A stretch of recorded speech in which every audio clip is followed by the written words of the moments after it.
اعوذ باللہ من الشیطان الرجیم بسم اللہ الرحمن الرحیم تنزل الملائکۃ والروح فیہا بإذن ربہم من کل امر سلام ہی حتی مطلع الفجر صدق اللہ مولانا العظیم ان اللہ وملائکتہ یصلون علی النبی یا ایھا الذین آمنوا صلوا علیہ وسلموا تسلیما۔ جتنے بار پیچھے تشریف فرما ہے مہربانی فرمائیں درود پاک پڑھتے ہوئے پہلی صفوں کو مکمل کر لیں۔ بلغ العلا بکمالہ کشف الدجی بجمالہ حسنت جمیع خصالہ۔ بلغ العلا بکمالہ کشف الدجی بجمالہ حسنت جمیع خصالہ۔ اللہ رب العزت نے قرآن مجید میں سورۃ القدر میں ارشاد فرمایا کہ سورۃ القدر میں جب شب قدر کا ذکر کیا تو ارشاد فرمایا کہ شب قدر کی جب رات آتی ہے تو فرشتے زمین پر نازل ہوتے ہیں اور اللہ کی رحمت سے اس زمین کو گھیر لیتے ہیں۔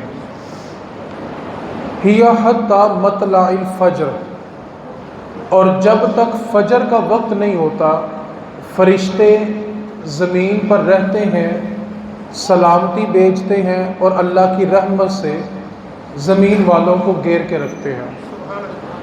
اور حدیث پاک میں ارشاد ہے کہ جب رات کا پچھلا پہر ہوتا ہے تو اللہ تعالیٰ اپنی شان کے لائق جو دنیا کا پہلا آسمان ہے اس پر اپنی شان کے لائق جلوہ گر ہوتا ہے۔ اور اللہ تعالیٰ کی ذات کتنی کریم ہے، ایک ہوتا ہے کہ بندہ جا کر کسی سے مانگے اور ایک یہ ہوتا ہے کہ دینے والا خود پوچھے بتا تجھے کیا چاہیے۔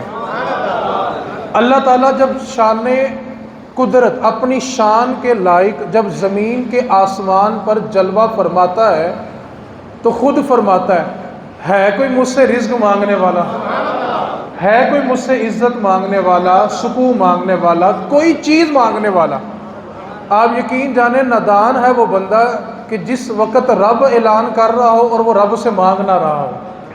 ہمیں پتہ چل جائے نا کہ فلاں جگہ نوکری ہے اور جہاں پہ ہم کام کرتے ہیں اس سے 20-25 ہزار تنخواہ زیادہ ملے گی، اور وہ کمپنی کہے کہ میں نے انٹرویو رات کو 3 بجے کرنا ہے، تو ہم سارا دن سوئیں گے لیکن رات کو 3 بجے وہاں لائن میں لگ جائیں گے کیونکہ وہ تنخواہ 25 ہزار زیادہ دے رہا ہے۔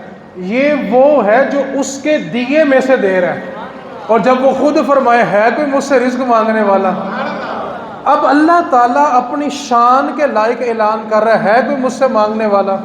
اب آپ نے جملہ میں پھر دہرا کے آ رہا ہوں، شب قدر ہے، لیلۃ القدر ہے، آسمان سے فرشتے فجر تک زمین پہ رہتے ہیں اور زمین والوں پہ رحمت اور سلامتی بھیجتے ہیں، اور اللہ کی ذات خود اعلان کرتی ہے مجھ سے کوئی مانگنے والا۔ جب یہ رحمت اور برکت والی گھڑیاں چل رہی تھی نا، ان گھڑیوں کے اندر اللہ تعالیٰ نے ہمیں ملک پاکستان عطا فرمایا ہے۔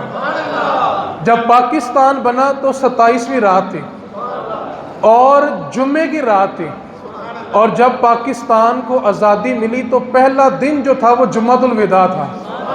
رمضان کا مہینہ ہو، لیلۃ القدر ہو، رات کے 12 بج رہے ہو، اللہ کی رحمت اعلان کر رہی ہو ہے کہ مجھ سے مانگنے والا، تو جب کروڑوں لوگ کہہ رہے تھے اللہ تو ہمیں پاکستان عطا فرما، تو اللہ تعالیٰ نے اس برکت اور رحمت والی گھڑی میں ہمیں یہ سبز حلالی پرچم عطا فرمایا ہے۔ اور ایک بات کو یاد رکھیں، یہ جو پاکستان کا سبز حلالی پرچم ہے انشاءاللہ یہ قیامت کی صبح تک لہراتا رہے گا۔ پاکستان کو کچھ نہیں ہوگا۔ بڑے لوگ آئے، بیچارہ پاکستان جو ہے ہمارا 76 سال ہو گئے ہیں، اتنا کھایا کہ لوگوں نے حد کر دی، لیکن اللہ پاکستان کو اتنی برکت دیتا ہے اتنے خزانے اور اگل دیتا ہے۔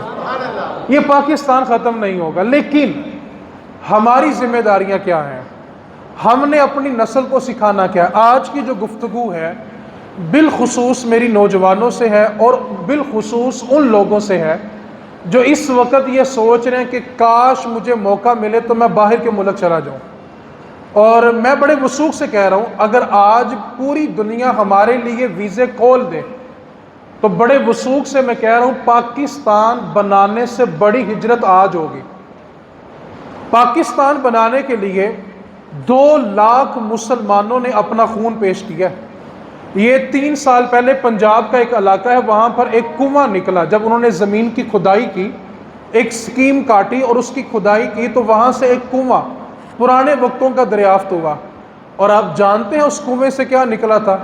اس کنویں سے انسانی ہڈیاں نکلی تھی، اور جانتے ہیں وہ ہڈیاں کون سی تھیں؟ جو سکھوں نے مسلمان کاٹ کاٹ کے کنویں بھر دیے تھے۔ آج بھی برے صغیر میں اگر کنویں نکل آئیں تو اس سے مسلمانوں کی ہڈیاں نکلتی ہیں۔ یہ سبز حلالی پرچم جو لہراتا ہے یہ آسانی سے نہیں ملا۔ آج نوجوان طبقے کو اس ملک سے زیادہ پیار اس لیے نہیں ہے کہ اس کو وہ تاریخ بتائی نہیں گئی جس پر چلتے ہوئے ہمیں سبز حلالی پرچم ملا ہے۔ آج اگر اس نوجوان نسل کو بتا دیا جائے کہ پاکستان بنا کیسے تھا تو پھر آپ کو سڑکوں پہ باجوں کی اور سلنسروں کی آوازیں نہیں آئیں گی، بلکہ اللہ کے گھر سے قرآن پڑھنے کی آواز آئے گی۔ آپ سے میرا ایک سوال ہے، کیا کبھی ہم نے 14 اگست کے دن کسی جگہ یہ اہتمام کیا ہو کہ ہم قرآن پڑھ کے ان لوگوں کو ایصال ثواب کر رہے ہیں جن لوگوں نے اپنی جانیں دے کے ہمیں آزادانہ عبادت کے لیے سبز حلالی پرچم دیا؟ ہمیں یہ طبقہ نظر نہیں آتا، لیکن اسکول میں، کالج میں، یونیورسٹی میں، انسٹیٹیوٹ کے اندر سٹیج کے اوپر جوان بچیاں ناچتی ہوئی ضرور نظر آتی ہیں۔ آپ اس بات پر توجہ کریں کہ ہمارے ملک کو کس طرف لے جایا جا رہا ہے۔ سب سے پہلے ہماری نوجوان نسل کو یہ سیکھنا ہے کہ 2 قومی نظریہ ہوتا کیا ہے۔ آج سب سے پہلے اس بات کو سمجھے کہ پاکستان بنا ہی کیوں تھا۔ پاکستان بننے کے بعد جو پہلی ٹرین انڈیا سے لاہور کے ریلوے اسٹیشن پہ آئی تھی نا، قائد اعظم اپنے گھٹنوں کے بل زمین پہ گر گئے تھے، اور جب ٹرین کو لاشوں سے بھرا ہوا دیکھا تو قائد اعظم نے ایک تاریخی جملہ بولا تھا، کہنے لگے کہ مجھے علم نہیں تھا کہ پاکستان بنانے کے لیے اتنی قربانیاں پیش کرنی پڑیں گی۔ ٹرین مسلمانوں کی لاشوں سے بھر کے آئی ہے، اور تاریخ پاکستان کے اوراق پلٹ کے دیکھیں، ہر گلی، ہر کوچہ ایسا تھا جہاں سے خون کی نہریں بہتی تھیں۔ آپ جانتے ہیں اس پاکستان کو بنانے کے لیے 10,000 مسلمان بچیوں کی عزتیں لوٹی گئی تھیں۔ یہ ہماری نسل کو کون بتائے گا؟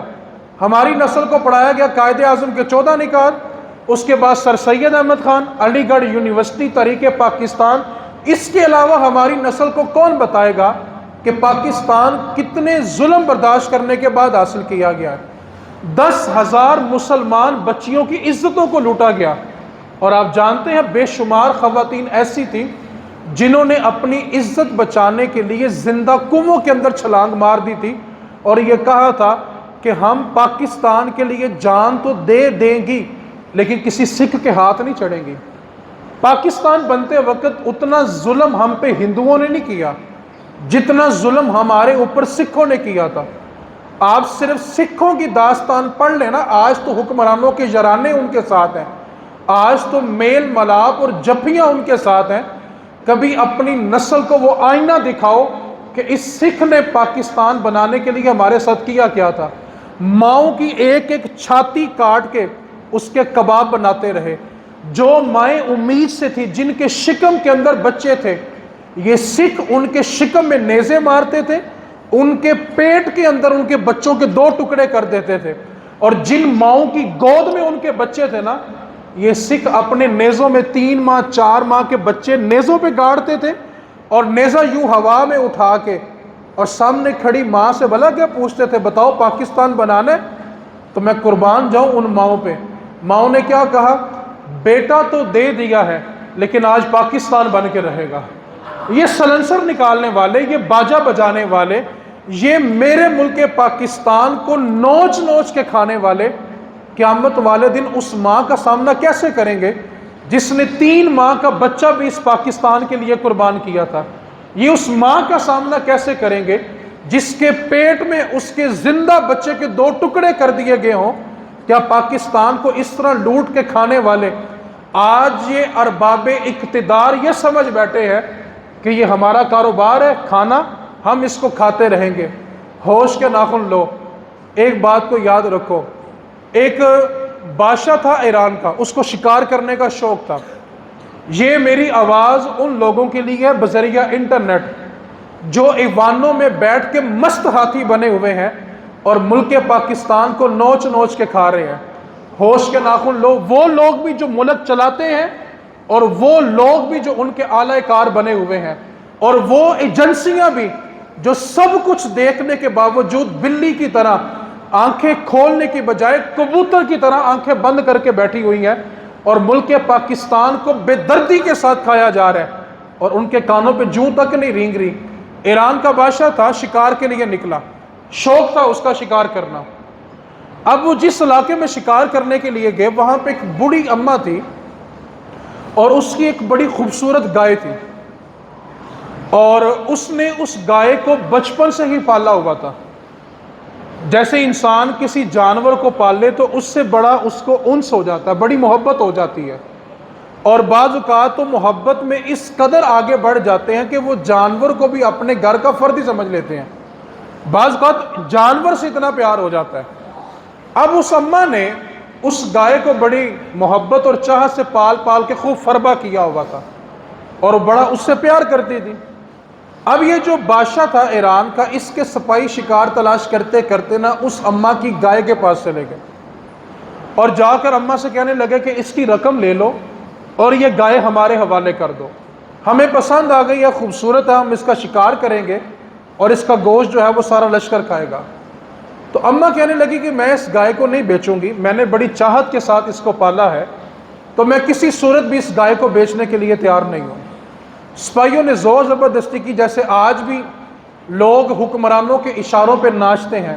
ایک بات کو یاد رکھیں، وہ ایجنسیاں بھی اور وہ سپاہی بھی، قیامت والے دن حساب تم نے ان سیاستدانوں کو نہیں دینا بلکہ اللہ کی بارگاہ میں جا کے دینا ہے۔ امام حسین کے مقابلے میں جو یزیدی لشکر تھا، وہ امام حسین کو شہید کرنے سے پہلے جانتا تھا کہ یہ نبی کے نواسے ہیں، شہید کرنے سے پہلے وہ جانتے تھے کہ یہ وہی امام ہیں جن کے بارے مصطفیٰ نے فرمایا ہے کہ جنتی نوجوانوں کے سردار ہیں۔ شہید کرنے والے جانتے تھے کہ مولا علی کے بیٹے ہیں، شہید کرنے والے یہ بھی جانتے تھے کہ سیدہ زہرا کی اولاد ہے، لیکن جب امام نے ان سے کہا کہ تم مجھے نہیں جانتے کہ میں کون ہوں، میں وہ ہوں جو اپنے نانا کے کندھوں پہ کھیلتا رہا ہوں، تو اس وقت یزیدی فوج نے بھلا کیا کہا تھا؟ اس نے کہا کہ ہم جانتے ہیں کہ آپ امام ہیں اور آپ حق پہ ہیں، لیکن ہماری مجبوری یہ ہے کہ ہمیں تنخواہ یزید دیتا ہے۔ آج یہ لوگ جوتوں سمیت مسجد میں گھس جاتے ہیں اور آ کر یہ کہتے ہیں جی ہماری مجبوری ہے، ہمیں تنخواہ ریاست دیتی ہے۔ ان کے لیے پیغام ہے، یزید کی حکومت 3 سال بھی باقی نہیں رہی تھی اور یزید کا سگا بیٹا یزید کے تخت پر نہیں بیٹھا تھا، اور یزید کے سگے بیٹے نے یزید سے کہا تھا کہ میں اس تخت پر نہیں بیٹھوں گا کیونکہ اس کی بنیاد میں مصطفیٰ کے خاندان کا خون شامل ہے۔ آج جو لوگ فرعون اور نمرود بنے ہوئے تھے، وہ کبھی جیل کی سلاخوں کے پیچھے ہوتے ہیں، کبھی دوسری جیل کی سلاخوں کے پیچھے ہوتے ہیں۔ ان کے لیے کہنا چاہتا ہوں، اب تو ہوش کے ناخن لے لو، اور ہوش یہ ہے کہ بادشاہی صرف اور صرف میرے اللہ کی ہے، اللہ کے سوا کسی کی بادشاہی مستقل نہیں ہو سکتی۔ تمہاری بادشاہی کسی کی 3 سال ہے، کسی کی 4 سال ہے، کسی کی 5 سال ہے، اس کے بعد ہوتا کیا ہے؟ جن کو تم نے جیل میں ڈالنا ہوتا ہے وہ تمہیں جیل میں ڈال دیتے ہیں۔ تو اس واسطے اس بات پر توجہ دو، کبھی بھی اللہ کے قانون میں ہاتھ نہیں ڈالنا چاہیے۔ اب سپاہیوں نے کہا کہ اماں یہ گائے ہمیں دے دے ورنہ ہم اس کو لے جائیں گے، اماں نے انکار کیا، تو انہوں نے زبردستی گائے پکڑی اور ذبح کر دی۔ اس وقت طاقت کا نشہ تھا نا، جب سیٹ ہوتی ہے تب عہدہ ہوتا ہے، تب ہوش نہیں ہوتی۔ گائے کو ذبح کر دیا۔ اب جب اس اماں کو پتہ چلا کہ میری گائے کو انہوں نے ذبح کر دیا، روئی، تو کسی بندے نے آ کر کہا کہ اماں ان کا جو بادشاہ ہے نا، جو شکار کرنے آیا ہوا ہے، بڑا نرم دل اور بڑا نرم مزاج بندہ ہے، تم جا کر اس سے ان کی شکایت کرو، تمہیں انصاف مل جائے گا۔ اب اماں نے کیا کیا، کہ وہ جا کر اس پل پہ کھڑی ہو گئی جہاں سے بادشاہ کی سواری گزرنی تھی۔ اب وہ پل پہ کھڑی ہے، جب بادشاہ کی سواری آئی تو اس نے بادشاہ کی سواری کی نکیل پکڑ لی اور ایک جملہ بولا، وہ آج کے فرعونوں کے لیے عبرت کا نشان ہے، آج جو اقتدار کے نشے میں مسلمانوں کا خون چوس رہے ہیں ان کے لیے ہے۔ اماں کہنے لگی بادشاہ صرف ایک ہی بات کروں گی، یہ بتا دے کہ تو نے میری گائے کا حساب اس پل پہ دینا ہے کہ پل صراط پہ دینا ہے، بس یہ بتا دے۔ بادشاہ اپنی سواری سے نیچے گرا اور کہنے لگا ماں بتا تجھے کیا بدلہ چاہیے، میں تو کمزور سا بندہ ہوں، قیامت تو بڑی بات ہے، میں دنیا میں پورا حساب نہیں دے سکتا۔ آج ظلم اور زیادتی کی انتہا ہو گئی، اور آپ جانتے ہیں کہ ان کے دل نرم کیوں نہیں ہوتے۔ میری بات کو توجہ سے سنیں گے تو آپ کو بات سمجھ آئے گی۔ جس بندے کو حرام کھانے کی عادت بن جاتی ہے نا، اس کے دل میں کسی بھی رشتہ دار کے لیے نرمی نہیں آتی۔ آپ اپنی برادری میں دیکھیں، جو بندہ حرام کی کمائی کھاتا ہے نا، اس کے سامنے سارا خاندان بھی تڑپ تڑپ کے غربت سے مر جائے، وہ کہتا ہے یہ لوگ بے وقوف ہیں، کاروبار نہیں کرتے، یہ لوگ بے وقوف ہیں، اچھی جگہ سرمایہ کاری نہیں کرتے۔ تو حرام کھانے سے بندے کا دل سخت ہوتا ہے، اور ان کے تو انگ انگ میں حرام بھرا ہوا ہے۔ تو اس لیے آپ لوگ اگر ان سے توقع رکھیں تو یہ ہماری بے وقوفی ہے۔ دو قومی نظریہ، سب سے پہلے اپنی اولاد کو بتائیں دو قوموں کا نظریہ ہوتا کیا ہے، پاکستان بنایا کیوں تھا۔ اور یہ دو قومی نظریہ صرف پاکستان بنانے کے لیے نہیں ہے، دو قومی نظریہ سب سے پہلے جس ذات نے ہمیں دیا ہے نا، ان کا نام محمد مصطفیٰ ہے۔ حضور نے ہمیں بتایا کہ دو قومی نظریہ کیا ہوتا ہے۔ نبی پاک صلی اللہ علیہ وسلم نے ہمیں کہ جب یہودی لوگ امامہ باندھتے ہیں تو وہ امامہ ٹوپی کے اوپر نہیں باندھتے، یہودی لوگ جب پگڑی باندھتے ہیں تو بغیر ٹوپی کے باندھتے ہیں۔ تو نبی پاک صلی اللہ علیہ وسلم نے فرمایا کہ مسلمان جب امامہ باندھیں گے تو وہ ٹوپی رکھیں گے، اس کے اوپر امامہ باندھیں گے، تم اس قوم کی مخالفت کرو۔ عیسائی جو ہے، تم نے اس کی مخالفت یہ کرنی ہے کہ عیسائی جب کنگھی کرتے ہیں تو وہ مانگ درمیان سے نہیں نکالتے۔ آپ کسی بھی عیسائی کو دیکھ لیں، کبھی ہمیشہ مانگ جب وہ دائیں یا بائیں طرف سے نکالیں گے، وہ درمیان سے مانگ نہیں نکالتے۔ تو نبی پاک صلی اللہ علیہ وسلم نے مسلمانوں کو یہ حکم دیا کہ جب تم مانگ نکالو تو ہمیشہ درمیان سے نکالو، اور عیسائیوں کی مخالفت کرو۔ یعنی دو قومی نظریہ سکھایا جا رہا ہے کہ تم نے کسی دوسری قوم کا اثر قبول نہیں کرنا۔ پھر یہ فرمایا کہ جو یہودی اور عیسائی ہوتے ہیں یہ اپنی مونچھوں کو بڑا کرتے ہیں اور داڑھیوں کو چھوٹا کرتے ہیں، تم ان کی مخالفت کرو اور مونچھوں کو چھوٹا کر لو اور داڑھیوں کو بڑا کر لو۔ تو یہ دو قومی نظریہ جو بنیادی طور پہ ہمیں دیا گیا، یہ 14 صدیاں پہلے ہمیں مصطفیٰ نے دیا ہے۔ اور اپنے وطن سے جو محبت ہے یہ ہمارے ایمان میں سے ہے۔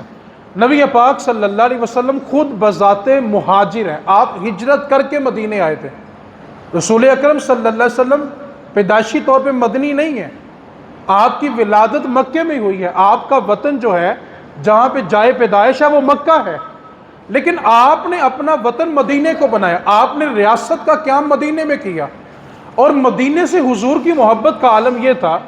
آپ توجہ کریں، ہجرت کر کے آنے والوں میں ابو بکر صدیق بھی ہیں، عمر فاروق بھی ہیں، عثمان غنی بھی ہیں، مولا علی بھی ہیں، بلال حبشی ہیں، مصعب بن عمیر بھی ہیں۔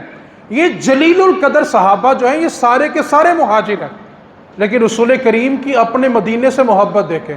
فرمایا صحابہ یاد رکھنا، اگر کسی مسئلے میں صحابہ میں اختلاف ہو گیا اور دو گروہ بن گئے، اور ایک لائن میں وہ لوگ کھڑے ہیں جو مکہ چھوڑ کے آئے ہیں، ہجرت کر کے آئے ہیں، اور دوسری لائن میں وہ لوگ کھڑے ہیں جو مدینے والے ہیں، تو یاد رکھنا تم مجھے اس لائن میں پاؤ گے جس لائن میں میرے مدینے والے کھڑے ہوں گے۔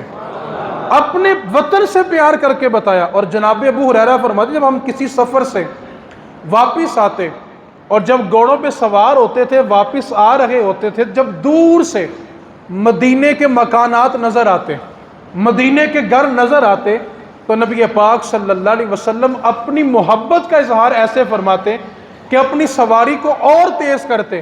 اور رسول کریم صلی اللہ علیہ وسلم سارا سفر جو تھا نا، حضور کی یہ سنت تھی کہ آپ اپنا امامہ اپنے ناک کے آگے رکھ کے نقاب کر کے سفر کرتے تھے، لیکن جیسے ہی مدینے کی حدود آتی تھی حضور اپنا نقاب اٹھا دیتے تھے، اور صحابہ کو بھی کہتے تھے کہ صحابہ اپنے چہروں سے نقاب اٹھا دو، کیونکہ مدینے کی مٹی کے اندر بھی شفا ہے، مدینے کی ہوا میں شفا ہے۔ حضور نے اپنے وطن سے پیار کر کے بتایا کہ اپنے وطن سے پیار کیسے کرنا ہے۔ آج ہم سب کا اپنے آپ سے احتساب یہ ہے، پچھلی 14 اگست سے لے کے آج جو 14 اگست آنے والی ہے، تب تک ہم نے پورا سال تبصرہ کیا ہے کہ حالات خراب ہو گئے، اس نے یہ کیا، اس نے یہ کیا۔ میرا سوال یہ ہے، جتنے افراد ہم سب بیٹھے ہم سب پاکستانی ہیں، میرا سوال یہ ہے ہم میں سے ہر بندہ یہ سوچے کہ پورے سال میں کوئی ایک کام ایسا ہو جو میں نے اپنے ملک کی ترقی کے لیے کیا ہو۔ تبصرہ ہم نے بہت کر لیا، اور اتنا تبصرہ کیا کہ اب جی بھر گیا ہے۔ اور ہمارے تبصروں کے بارے میں میرا ایک جملہ مشہور ہے، وہ یہ ہے کہ ہم میں سے ہر بندہ 3-4 گھنٹے نہ تسلی بخش تبصرہ کرتا ہے، اور جب اٹھتا ہے نا تو قمیض پکڑ کے جھاڑ کے کیا کہتا ہے، کہنا سانو کی لگے۔ اللہ کے بندے، جب تجھے کچھ لگتا ہی نہیں ہے تو 4 گھنٹے برباد کس کے لیے کیے ہیں؟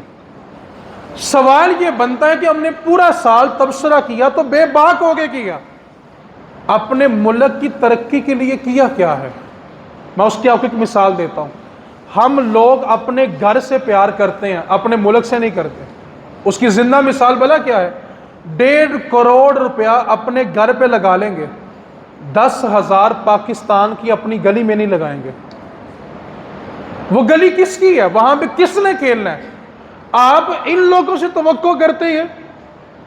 آج اگر آپ میرا یہ جملہ یاد کر کے چلے جائیں نا تو زندگی بھر آپ سکون میں رہیں گے۔ آج یاد کر لو، سکون آج سے مل جائے گا۔ 10 سال بعد کرو گے، 10 سال بعد کر لینا۔ اس جملے کو یاد کر لو، یہ ملک حکمرانوں کا نہیں ہے، عوام کا ہے۔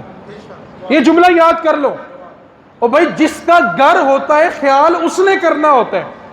حکمرانوں کے کاروبار باہر، بیویاں باہر، اولاد باہر، علاج معالجہ باہر۔ کون سی چیز ہے جو یہاں پہ پاکستان میں آ کے صرف حکومت کرنے آتے ہیں؟ فیصلے جج سناتے ہیں، ٹکٹ پہلے تیار ہوتی ہے۔ اگر تم جج ہو کہ اتنے دلیر ہو تو فیصلہ سنا کے یہاں پہ ٹھہرو بھی تو صحیح نا۔ اور بھائی ملک پاکستان آپ کا ہے، ارباب اقتدار کا نہیں ہے۔ آپ بتائیں ان کی کون سی چیز پاکستان میں موجود ہے؟ یہ ملک آپ کا ہے، اس میں آپ نے رہنا ہے۔ آپ پیدا پاکستان میں ہوئے، آپ کے بیوی بچے پاکستان میں، آپ کے ماں باپ پاکستان میں، آپ کا کاروبار پاکستان میں، آپ کا رہن سہن مرنا جینا، آپ کی ایچ اینڈ ایوری تھنگ، ہر چیز پاکستان میں ہے۔ تو پاکستان تو پھر آپ کا ہوا نا۔ آپ کہتے ہو پاکستان ہم ٹیکس ان کو دیتے ہیں، یہ ہمیں ٹھیک کر کے دیں، یہ کبھی نہیں کر کے دیں گے۔ اور ایک بات کو یاد کر لو، پاکستان سڑکیں بنانے کے لیے نہیں بنایا تھا۔ اگر پاکستان سڑکوں کے لیے بنایا تھا تو ہم سے زیادہ مضبوط سڑکیں آج بھی انڈیا کی لیے۔ پاکستان جمہوریت کے لیے بھی نہیں بنا تھا۔ اگر جمہوریت کے لیے پاکستان بنا تھا تو انڈیا کی جمہوریت آج بھی ہم سے زیادہ مضبوط ہے۔ پاکستان تو بجلی کے میٹر لگوانے کے لیے بنا ہی نہیں تھا۔ اگر یہ بات ہو تو انڈیا کے اندر 200 یونٹ آج بھی ہر بندے کو فری ہے۔ پاکستان ان چیزوں کے لیے بنا ہی نہیں تھا۔ جانتے ہو پاکستان کس کے لیے بنا تھا؟ پاکستان بنانے کے لیے غریب کو یہ بتایا گیا تھا کہ جس پاکستان کی ہم بات کرتے ہیں نا، وہاں امیر اور غریب ایک ہی صف میں ہوں گے۔ جہاں پہ غریب کا احتساب ہوگا تو امیر کا بھی احتساب ہوگا۔ اگر امیر کا بچہ اعلیٰ تعلیم لے گا تو غریب کا بچہ بھی اعلیٰ تعلیم لے گا۔ اس واسطے پاکستان بنایا گیا تھا۔ اور پاکستان جس نعرے پہ بنایا گیا تھا نا، آج دائیں سے لے کے بائیں تک میں سب کو دعوت فکر دیتا ہوں، ایک سیاسی جماعت مجھے بتا دو جو وہ نعرہ لگاتی ہو جو پاکستان بنانے کے لیے لگایا گیا تھا۔ پاکستان بنانے کے لیے نعرہ کیا لگا تھا؟ پاکستان کا مطلب کیا؟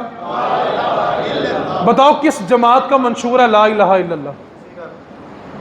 ہمیں ابھی تک بھی ہوش نہیں آیا۔ پاکستان تو بنا ہی اس لیے تھا کہ پاکستان میں جو قانون ہوگا وہ قرآن کے مطابق ہوگا۔ قائد اعظم سے ایک ہندو لڑکے نے پوچھا تھا آپ پاکستان کرتے ہیں تو بتائیں آپ کو پاکستان چلانے کے لیے قانون بنا لیا؟ تو قائد اعظم جلال میں آ گئے، فرمایا میں کون ہوتا ہوں پاکستان کا آئین بنانے والا؟ پاکستان کا آئین بنانے کے لیے اللہ کا قرآن ہی کافی ہے، اور مصطفیٰ کا خطبہ حجت الوداع ہی کافی ہے۔ حضور نے خطبہ حجت الوداع میں کس کا حق بیان نہیں کیا؟ تو محمد علی جناح کون ہوتا ہے پاکستان کا آئین بنانے والا؟ اور یہاں پہ جو جماعت آتی ہے جی ہمارا 10 نکاتی ایجنڈا ہے، کسی کا 14 نکات کا ایجنڈا ہوتا ہے، کسی کے منصوبے میں 3 چیزیں ہوتی ہیں، منصوبہ صرف ایک ہی ہے، جو اللہ کا قرآن کہتا ہے، مصطفیٰ کا فرمان کہتا ہے۔ پاکستان بنانے کا مقصد ہی یہ تھا، اس کے سوا تو دوسرا مقصد ہی کوئی نہیں تھا۔ اور ایک بات کو یاد رکھیں، بہت سارے لوگ نا اس وقت چاہتے ہیں کہ وہ ملک پاکستان سے چلے جائیں، ان کے پاس وسائل ہوں تو وہ چلے جائیں، بالخصوص اس میں نوجوانوں کی بڑی تعداد شامل ہے جو پاکستان سے جانا چاہتی ہے۔ میں ایک بات اور کر کے اس موضوع پہ آ رہا ہوں، توجہ آپ نے رکھنی ہے۔ پہلی بات میں ان نوجوانوں سے کرنا چاہتا ہوں جو 14 اگست کے اوپر سلنسر اور باجوں کا سہارا لیتے ہیں، اور ان ایجنسیوں سے بھی کہنا چاہتا ہوں کہ شرم سے ڈوب کے مر جو پاکستان کے نوجوان وہ نوجوان تھے جو 1 اگست آتے ہی اپنی چھتوں پہ پاکستان کا پرچم لہراتے تھے، ڈوب کے مر جو پاکستان کے نوجوان وہ نوجوان تھے جو اپنے سینوں کے اندر اور اس کے اوپر پاکستان کا بیج لگا کے گھومتے تھے۔ پاکستان کے بچے وہ بچے تھے جو جھنڈیاں اپنی گلیوں میں گھروں میں سجاتے تھے، تم نے ان کو اتنا مجبور کر دیا کہ آج وہ پاکستان میں رہنا بھی پسند نہیں کرتے۔ ایک بات نوجوانوں سے کہنا چاہتا ہوں، ایک بات کو دل کھول کے پلے باندھ دو، جو آزادی آج بھی پاکستان میں ہے نا وہ دنیا کے کسی خطے میں نہیں ہے۔ آپ دل چاہے تو کسی بھی ملک کی بیک گراؤنڈ چیک کر کے دیکھ لیں، جو آزادی آپ کو پاکستان میں میسر ہے وہ دنیا کے کسی ملک میں نہیں ہے۔ آپ یہاں پہ آزادانہ اللہ کی بارگاہ میں سجدہ کر سکتے ہیں۔ اور ایک بات کو پلے باندھ لیں، انگریز کو ہمارے قرآن سے کوئی مسئلہ نہیں ہے، انگریز کو ہماری نماز سے کوئی مسئلہ نہیں ہے۔ بھائی اذان تو وائٹ ہاؤس میں بھی ہوتی ہے، نمازیں امریکہ کے دارالحکومت میں بھی ہوتی ہیں، وائٹ ہاؤس کے اندر قرآن آج بھی پڑھا جاتا ہے۔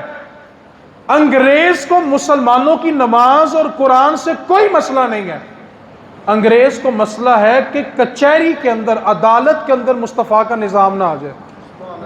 اور یہ جو انگریز کے ٹٹو ہیں، اعلی کار ہیں، ہمارے حکمران ہیں، ان کو بھی تکلیف یہ ہے، کہتے ہیں نمازیں جتنی مرضی پڑھو، روزے جتنے مرضی رکھو، قرآن جتنا مرضی پڑھو، لیکن نظام مصطفیٰ کی بات نہ کرو۔ کیوں کہ نظام مصطفیٰ آ گیا تو سب سے پہلے ہاتھ ہمارے کاٹے جائیں گے۔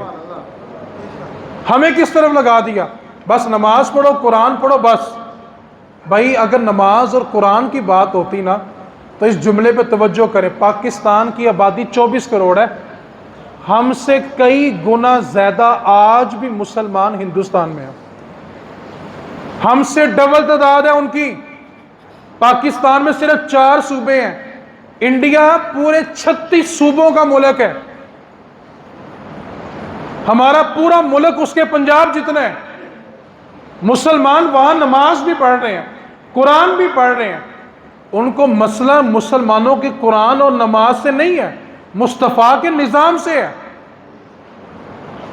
اور آج جو اعلی کار بن گئے، یہودیوں کے ایجنٹ بن گئے، ان کو بھی مسئلہ صرف اسی چیز سے ہے کہ کوئی اسلام کا نام لینے والا اوپر آ کے نہ بیٹھ جائے۔ اور جو اسلام کا نام لیتے ہیں تقریروں میں جب عہدے ملتے ہیں تو ان کی زبان میں اسلام بھی پھنس پھنس کے نکلتا ہے۔ بڑی بڑی گدیوں والے جب سیاست میں گئے تو ان سے وہاں پہ اسلام کی ترجمانی نہیں ہو سکی۔ اب کرنا کیا ہے؟ سوال یہ پیدا ہوتا ہے، جو لوگ بیرون ملک جانا چاہتے ہیں، آپ سے میرا توجہ طلب خطاب ہے، اس بات پر آپ کی توجہ چاہتا ہوں۔ 1985 سے لے کے 2023 تک آپ تاریخ پڑھ کے دیکھ لیں، انٹرنیٹ کو کھنگال کے دیکھ لیں، اس جملے پہ میں آپ کی توجہ چاہتا ہوں اور جی بھر کے توجہ چاہتا ہوں۔ آپ مجھے ایک بات بتائیں، آپ کے جو دادا جی تھے، جتنا اسلام ان میں نظر آتا تھا کیا اتنے کا اتنا ہی آپ کے والد میں ہے یا اس سے کم ہوا؟ بولیں یار، اچھا، آپ کے والد صاحب جتنا دین کا لحاظ کرتے تھے آج آپ میں اتنا ہے یا اس کی نسبت تھوڑا؟ اچھا، اب آپ کے جو بچے ہیں جتنا آپ کو دین کے معاملات میں ڈر ہے، کیا آپ کے بچوں کو اتنا ہی ہے یا اس سے کم ہو گیا؟ اچھا، جو آگے اس کی نسل آئے گی اور کم ہو جائے گا۔ اب آپ نے اس جملے کو توجہ سے سننا ہے۔ 1985 سے لے کے 2023 تک کی رپورٹ اٹھا کے دیکھ لیں، جتنے مسلمان یورپ میں جا کر سیٹ ہوئے تھے نا، مسلمان تھے، ان کی آنے والی نسل مسلمان تھی۔ تیسری نسل میں سے 95% اولادیں کافر ہو چکی ہیں، 5% بھی پوری مسلمان نہیں رہی۔ ان کی شادیاں غیر مسلم سے، ان کے گھر میں پیدا ہونے والے بچے اللہ کو اللہ نہیں مانتے۔ آپ مجھے بتائیں، بندے کے سامنے ساری کائنات پڑی ہو اور ایک طرف اس کا ایمان پڑا ہو، بتاؤ قیامت والے دن اللہ قرآن میں فرما رہا ہے کہ کافر قیامت والے دن یہ چاہے گا کہ جو کچھ زمین و آسمان میں جتنے خزانے ہیں نا، اتنے خزانے وہ مثلہ، اتنے خزانے اس کو اور دے دیے جائیں اور وہ سارے کا سارا مال اللہ کی بارگاہ میں فدیہ دے دے۔ اللہ فرماتا ہے ما تقبل منہم، اللہ ان سے قبول نہیں کرے گا، وَلَهُمْ عَذَابٌ عَلِيمٌ، اور اللہ نے ان کے لیے دردناک عذاب تیار کر کے رکھا ہے، کیونکہ وہ دنیا میں ایمان کا انکار کر کے آئے تھے۔ یورپ جانے والوں کی تیسری نسل اٹھا کے دیکھ لو، 5% سے کم آپ کو مسلمان ملیں گے۔ آپ کبھی سوچ سکتے ہو کہ آپ کے نطفے سے پیدا ہونے والی جو نسل ہے وہ غیر مسلم ہو جائے؟ نبی پاک صلی اللہ علیہ وسلم نے نکاح کرنے کی جو بنیادی وجہ بیان کی وہ کیا تھی؟ فرمایا کہ تم نکاح اس نیت سے کرو کہ میری امت میں اضافہ ہوگا، اور حضور کا فرمان ہے بروز معاشر، میدان معاشر میں کل 120 صفیں بنائی جائیں گی، آدم علیہ السلام سے لے کے قیامت تک جو آخری فرد آئے گا، جتنے انسان آئے ہوں گے کل ان کی 120 صفیں ہوں گی، کروڑوں اربوں کھربوں انسان ہوں گے، آدم سے لے کے آخری فرد تک کل 120 صفیں ہیں، اور ان 120 صفوں میں 80 صفیں امت مصطفیٰ کی ہوں گی۔ حضور نے فرمایا مجھے اپنی امت کے کثیر ہونے میں فخر ہوگا، اور تم کثرت کے ساتھ نکاح کرو تاکہ میری امت میں اضافہ ہو۔ اور آپ سوچ سکتے ہیں کہ آپ کی نسل میں آنے والا بچہ کسی بت کی پوجا کرتا ہو؟ آپ کی نسل میں آنے والا بچہ کسی آگ کی پوجا کرتا ہو؟ آپ بچوں کو یورپ بھیجیں، ضرور بھیجیں، لیکن خدا کے واسطے پہلے ان کے عقیدے مضبوط کریں۔ ابھی یہ منگل یا بدھ کی رات کی بات ہے، میرے ایک ساتھیوں نے مجھے ایک جگہ پہ بلایا، کوئی میٹنگ تھی، وہاں پہ انہوں نے مجھے مدعو کر لیا۔ اب جس بندے کے ساتھ مسئلہ چل رہا تھا وہ سرے سے کہہ رہا ہے کہ خدا کیا چیز ہے، نام مسلمانوں والا، ماں باپ اس کے مسلمان، اور کیا بھلا کیا رہا ہے، اللہ سے بھول ہو جانا کون سی بڑی بات ہے۔ یہ میں کوئی آپ کو انگلینڈ کی، یورپ کی باتیں نہیں سنا رہا، اسلامی جمہوریہ پاکستان سرزمین لاہور کی بات سنا رہا ہوں۔ اور آپ جانتے ہو بندہ وہ 4 اکیڈمیاں چلاتا ہے۔ آپ بتائیں جب ہمارے بچے ایسے لوگوں سے پڑھیں گے، آپ کا یہ گلبرگ کا علاقہ ہے، وہاں پہ کنیڈ کالج موجود ہے، ایک کلاس کے اندر 50 بچیوں نے خدا کے خدا ہونے کا انکار کر دیا۔ یہ آپ کی اسی سال رمضان شریف کی بات ہے، ماں باپ مسلمان ہیں، بچیوں کے نام مسلمانوں والے ہیں، بچیاں دعویٰ کیا کر رہی ہیں کہ انسان جو کرتا ہے اپنی طاقت سے کرتا ہے، خدا کی ذات تو ہے کچھ نہیں ہے۔ او بھائی، انگریز نے مسلمانوں کو خریدا نصاب کے ذریعے، مولویوں کے ذریعے، آدھا بیڑا گرک نسل کا نصاب کے ذریعے ہو گیا، جو رہ کسر گئی تھی وہ بزدل مولوی اور بزدل صوفیوں کے ذریعے ہماری نسل کی تباہی پھیر دی گئی، جنہوں نے یہ کہہ دیا کہ صرف خاموش ہو کے بیٹھ کے نماز پڑھتے رہو۔ پیر مہر علی شاہ صاحب کے پاس جب آپ کے مرید گئے اور کہا کہ مرزا کے مقابلے میں نہ جائیں، بڑا دشمن بندہ ہے، نقصان پہنچا دے گا، آپ یہاں حجرے میں بیٹھیں، آپ تسبیحات پڑھیں، عبادت کریں، تو پیر مہر علی شاہ صاحب نے اپنے مریدوں سے کہا تھا کہ میرے نبی کی ذات پر حملہ ہو جائے اور مہر علی اپنے حجرے میں بیٹھا رہے، مہر علی شاہ سے ایسی بغیرت فقیری نہیں ہوتی۔ آج خدا کی ذات پر حملے ہو رہے ہیں، اور ہم بھلا کیا کہہ رہے ہیں؟ بچے تو سکول ہی جاتے ہیں، بچے تو اکیڈمی جاتے ہیں، اور بھائی ہماری نسلوں کو خدا کا منکر بنایا جا رہا ہے، اور اس میں بہت بڑا ہاتھ ہمارے پاکستان کے نصاب کا ہے، ہمارے پاکستان کے تعلیمی اداروں کا ہے۔ انگریز نے جب 1857 میں بر صغیر جب پاکستان اور ہندوستان اکٹھے تھے، جب انگریز نے اپنا جاسوس بھیجا تھا اور کہا تھا جا کر دیکھ کے آؤ کہ مسلمانوں کو شکست کیسے ہو سکتی ہے، انگریز یہاں تجارت کرنے آیا تھا، اس نے جاسوسی کی، اور جا کر جو اس نے رپورٹ دی تھی، اس نے کہا تھا کہ مسلمان ایک دلیر قوم ہے، اگر تم اس سے لڑو گے تو یہ برابری کی لڑے گی، اگر تم اسے مارو گے تو یہ بڑھ چڑھ کے تمہیں قتل کرو گے۔ تو انگریز نے اپنے جاسوس سے پوچھا پھر بتا مسلمانوں کو شکست دینی ہے تو مسلمانوں کو شکست کیسے دی جائے؟ تو اس انگریز نے جو جملہ بولا تھا نا، وہ آج پورے کا پورا ہماری نسلوں میں نظر آ رہا ہے۔ اس انگریز نے کہا اگر تم مسلمانوں کو شکست دینا چاہتے ہو تو صرف ایک کام کر لو، ان کے سینوں سے ان کے نبی کی محبت چھین لو، یہ قوم خود بخود مر جائے گی۔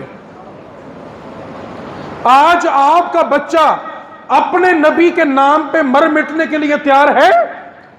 آج آپ کا بچہ دین اسلام کی بات کرنے کے لیے تیار ہے؟ اگر نہیں ہے تو انگریز اس مقصد میں کامیاب ہے جس کی کوشش وہ 1857 سے کر رہا تھا۔ وہ جانتے ہیں کہ مسلمانوں سے لڑیں گے تو یہ لڑیں گے، مسلمانوں پہ تلوار اٹھائیں گے تو یہ اٹھائیں گے، ان کو مارو کہ ان کے سینوں سے ان کے نبی کی محبت کم کر دو۔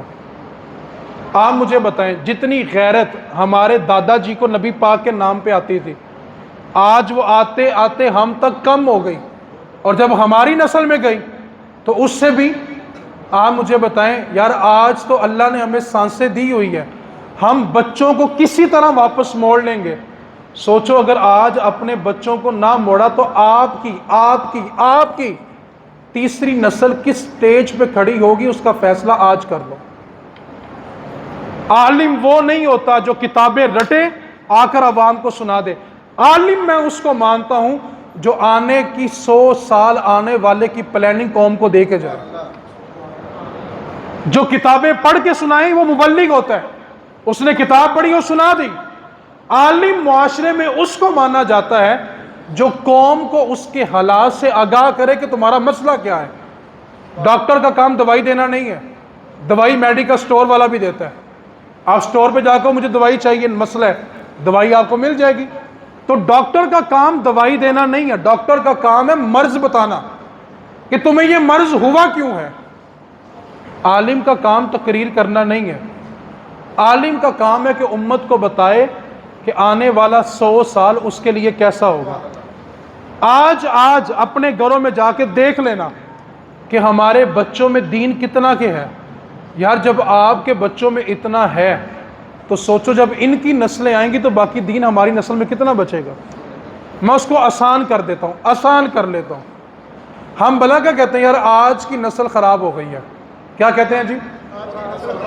میں یہ نہیں کہتا، میں کہتا ہوں یہ سوچو، آج کی نسل کے بارے کہتا ہوں، یہ سوچو جن کے ماں باپ ایسے ہیں ان کی اولادیں کیسی ہوں گی۔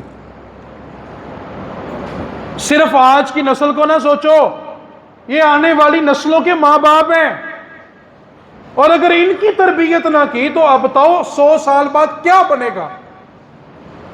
ہمارے بڑوں نے تو اس سبز حلالی پرچم کے لیے جانیں قربان کر دی، اور جانیں بتاؤ کیسی قربان ہوئی۔ ایک قافلہ ہندوستان سے چلا، 10 افراد کا قافلہ تھا، پاکستان کیسے بنا اس نوجوان نسل کو بتاؤ۔ ایک ماں تھی، اس کی گود میں 6 ماہ کا بچہ تھا۔ پاکستان کن حالات میں بنا؟ گرمی کا موسم تھا، ہجرت کر کے پاکستان آ رہے تھے۔ جب پاکستان آ رہے تھے تو رستے میں کھیت آ گئے، فصلیں آ گئی، اور فصلوں کے ارد گرد سکھ ننگی تلواریں لے کے گھوم رہے تھے۔ اب وہ جو قافلہ تھا 10-12 افراد کا، وہ کھیتوں کے اندر فصلوں کے اندر چھپ کر بیٹھ گیا کہ اگر مارے گئے تو پاکستان کیسے بنے گا۔ اب جب کھیتوں میں چھپے، گرمی کا موسم تھا، گرمی بڑی تو بچہ گرمی سے بل بلایا. آپ جانتے ہو اس ماں نے اپنے بچے کی گردن کو دبایا، گلا دبایا اور بچے کو مار دیا اور کہا آج بیٹا دے رہی ہوں لیکن پاکستان بن کے رہے گا. وہ ماں ہمیں معاف کر دے گی؟ کیا وہ ماں قیامت والے دن ہمارے گریبان پہ ہاتھ نہیں ڈالے گی کہ جس پاکستان کے لیے ہم نے اپنی ننھی جانیں قربان کی، تم نے صرف اس پاکستان کو گالیاں دی؟ تم نے صرف یہ کہا کہ پاکستان میں رکھا ہی کچھ نہیں ہوا؟ اگر نہیں کچھ رکھا ہوا تو ایک جملہ دے کے جا رہا ہوں، تحقیق کریں، سوچیں، اس پہ پڑھیں، کسی سے جا کے پوچھیں. آج صرف جملہ دے کے جا رہا ہوں، اگلے جمعے اس پہ کلام کروں گا. جملہ یہ ہے، میرے نبی پاک صلی اللہ علیہ وسلم نے ہند کی طرف، ہند کیا ہے؟ انڈیا اور پاکستان، ہند کی طرف اشارہ کر کے فرمایا صحابہ مجھے یہاں سے ٹھنڈی ہوا آتی ہے. یار جس کو مصطفیٰ کو جس ملک سے ٹھنڈی ہوا آتی ہو، تم کہتے اس میں رکھا ہی کچھ نہیں ہوا؟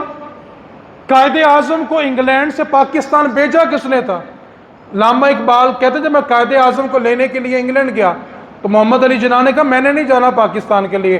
علامہ اقبال نے کہا پاکستان بنانا ہے، تو قائد اعظم کہنے لگے کیسے بنے گا؟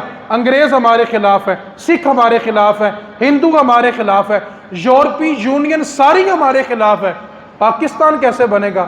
تو اقبال نے کہا محمد علی میں نہیں جانتا کہ پاکستان کیسے بنے گا، مجھے تو خواب میں آ کے حضور نے کہا ہے اقبال جا اور محمد علی کو لے کے آ اور اس سے کہہ کے آگے پاکستان بنا.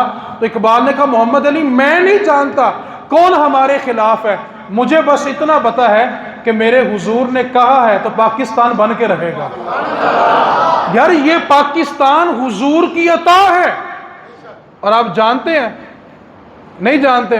آج سن لیں، پاکستان کا نقشہ اٹھا کے دیکھیں، پاکستان مصطفیٰ کے قدموں کی طرف ہے، اور مدینے سے جو ہوا گنبد خضرا کو ٹکرا کر آتی ہے نا وہ سیدھی کی سیدھی پاکستان میں ہی آتی ہے. آپ کو کس نے کہا پاکستان میں کچھ نہیں رکھا ہوا؟ اب حدیث پاک سنیں جو میں تحقیق دعوت فکر دینے لگا ہوں. میرے نبی پاک صلی اللہ علیہ وسلم نے فرمایا قیامت سے پہلے ایک زمانہ ایسا آئے گا پوری دنیا میں اسلام کے سوا دوسرا کوئی مذہب نہیں ہوگا. کون سا مذہب ہوگا جی؟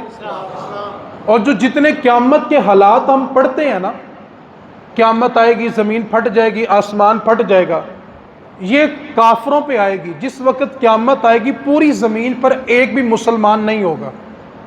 اذا السماء انفطرت واذا الکواکب انتثرت، آسمان پھٹ جائے گا، قبریں اپنے مردوں کو باہر پھینک دیں گی. اس وقت زمین پر ایک بھی مسلمان نہیں ہوگا. اور اس سے پہلے ایک زمانہ آئے گا کہ زمین پر ایک بھی کافر نہیں ہوگا. اور میرے نبی پاک صلی اللہ علیہ وسلم نے فرمایا کہ ایک لشکر ہند سے اٹھے گا. کیا فرمایا جی؟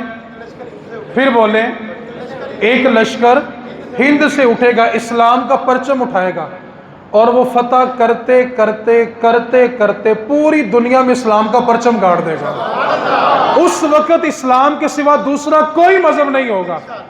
اب مجھے آپ بتاؤ 58 اسلامی ممالک ہیں، پاکستان کے سوا کون سا ملک نظر آتا ہے جو اسلام کا پرچم اٹھائے گا؟ کوئی ہے تو بتاؤ نا یار، بات کرو.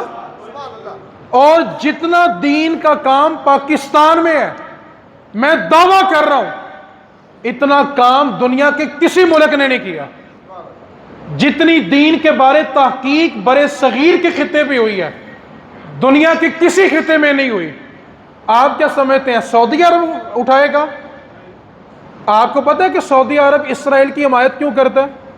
سعودی عرب اور دبئی اپنے ملکوں میں بت خانے کیوں کھول رہے ہیں؟ آپ کو پتہ ہے؟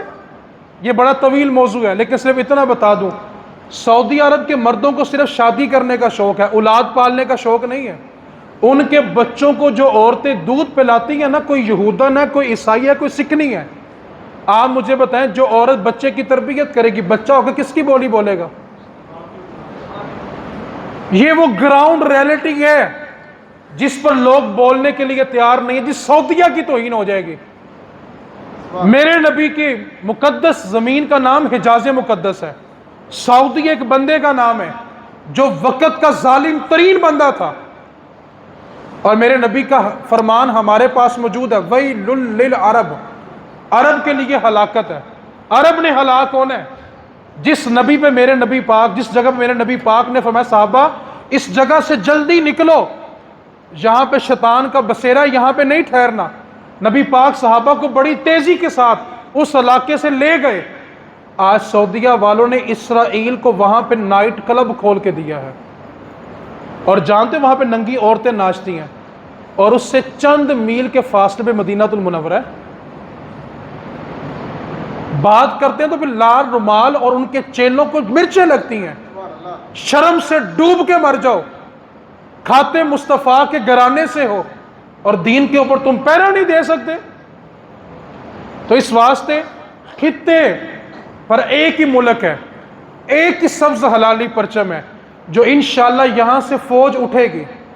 اب وہ اللہ نے کس سے کام لینا یہ میرا مالک جانتا ہے، لیکن جو پوری دنیا کی سربراہی کرے گا اس ملک کا نام ملک پاکستان ہوگا۔ اس واسطے انشاءاللہ اگلے جمعے اس پہ کلام کریں گے، وقت طویل ہوا۔ اپنی نسلوں کو جہاں مرضی کمانے کے لیے بھیجو، لیکن جتنی نسلیں یورپ گئی ہیں تیسری نسل میں مسلمان کوئی نہیں بچا۔ اللہ کریم ہمیں عمل کی سمجھ کی توفیق عطا فرمائے۔ اللہ میرے پرچم کو قیامت کی صبح تک آباد فرمائے۔